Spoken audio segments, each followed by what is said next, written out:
outside looking at the solar panel array. So what can you tell me about this? These panels here, there's 12 Q-cell Duo G7 panels. Each panel is 330 watts. So a total system here is 3,960 watts. The racking is through MT mount. The mount is fixed as far as direction. It's pointing straight south, but you can hand crank it to get your seasonal tilts. Okay, and then we have the hand crank at the bottom, and that'll allow you to tilt it based on the time of year, right? The seasons. Yep. Okay, very cool. And then your components, a generator, your inverters, you have a carport, and I understand you even have another outlet for a different generator, something were to happen there, is that right? Absolutely, you're pointing at it right here. So if anything ever happened to the northern lights, you know, the heart of the operation, you can actually plug in a secondary generator right here. A couple clicks in the inverter, and you're on another system. So just a backup of a backup. Correct. Okay, fantastic. All right, well, let's go inside and take a look.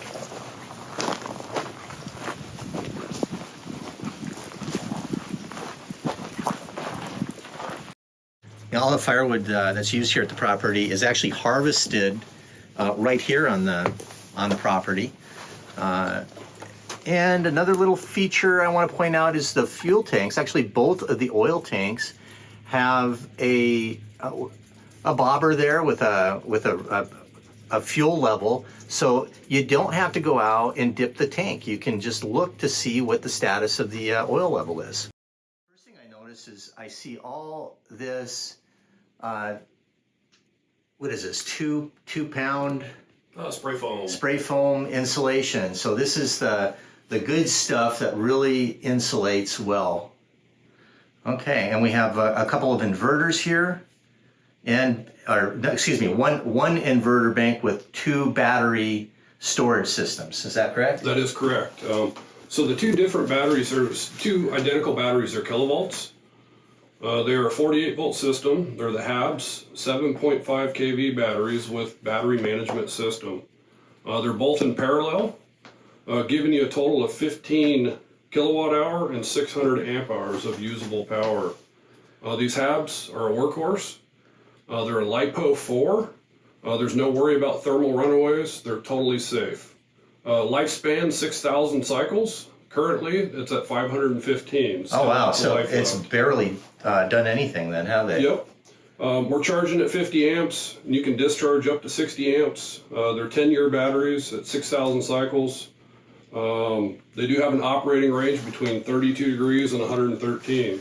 If you're outside of those parameters, they will not charge. Okay. You know, we've always been nice to our batteries, so they're nice to us.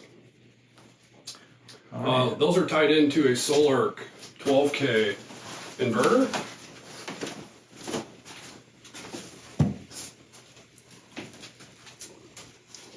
This is an all-in-one design. It's 48-volt system, charge controller, solar input, transfer switch. It's basically the brain. Manages power from solar, batteries, and generator. Okay, so it's smart. It works with all the systems. And you can look on your phone then and see what's going on with that, right? I can. Yeah, I can actually fire up the generator on my phone and turn it off. No way. So that generator can be fired up from your phone. Yeah. And then in turn, in the winter, if you're not getting enough light, you're charging up your battery bank. Yeah. And you know, the inverter is set up to be a standalone system. Parameters are in it right now. If it gets down to 51.6 volts, it will tell the generator to start up and charge batteries. Once that generator fires up, it's right around 2.5 to 2 hours 45 minutes to charge up the batteries to full capacity, and then the generator will shut off. Okay, so the generator will only run up until the batteries get what they need, and it turns off automatically. So you're not using any more fuel than you need to. Correct. Yeah, it's a standalone. They all talk to each other. You can walk away and be hands-free, and it will do its thing. So I think this generator looks like it came off the showroom floor, and it's really obvious that you take amazing care of everything that you have here. I see lots of maintenance items up here, the filters, oil, and Yeah, so this is the Northern Lights generator. It's a 12 kW, diesel powered, with the auto start controller. It's plumbed into a 300-gallon fuel tank, which sits outside. Fuel burn on it is about 1.2 gallons per hour at full load. Run it about half load normally, and it's 0.62 gallons per hour. So that's pretty fuel amazing. efficient. Wow. Over to your left. So it just so I'm clear then. So it can charge those batteries from what depth at, like, how you were saying in about 2.5 hours? Yep, correct. Yep. Okay, and that's from 0 or from 20% or? That's from 20%. Okay, so from 20% in about 2.5 hours, the generator will charge the battery bank up, burning about, I guess that would be less than 3 gallons. Less than 3 gallons of fuel. Yeah. Yeah, impressive. Yeah. Okay, sorry to interrupt And there. energy usage, depending on how you're using the energy, you could go without running the generator and no input from the solar panels between 26 to 35 hours, depending on usage. Okay. Yep. Generator has not ran since Valentine's Day. We've been collecting that February much sun. 14th. Yep. Okay, and just haven't even had to use it. Correct.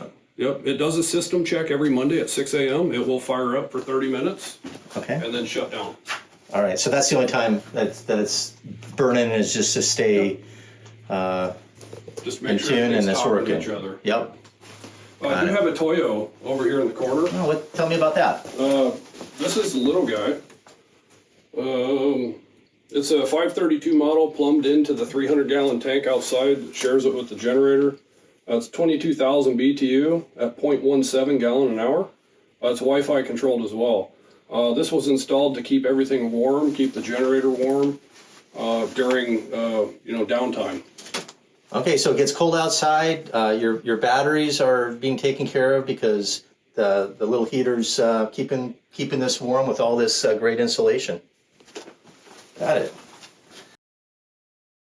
We're going to start off with the garage, and we have 2 garage doors.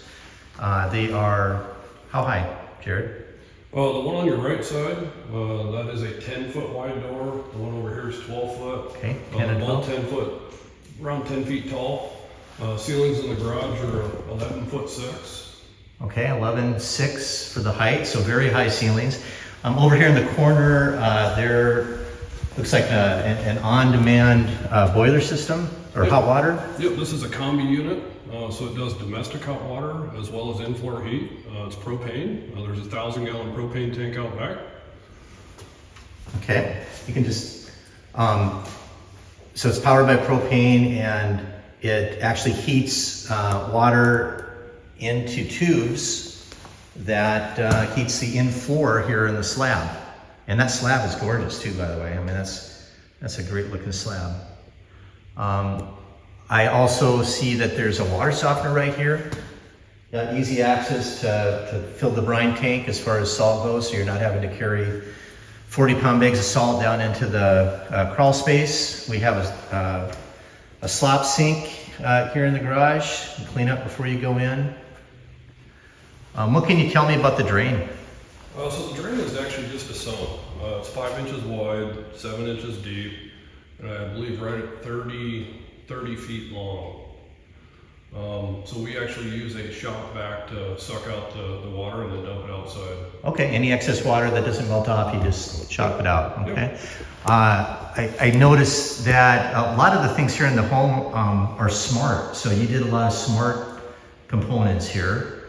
The door openers are Wi-Fi enabled. So how does that work? I have not hooked up the Wi-Fi on the door openers yet. Okay. The manuals, everything's still there. Don't even have them hooked up to the truck. We just carry the clickers. Okay. But yeah, we did put a lot of thought into everything. We're very energy efficient around the whole house, knowing it's off-grid.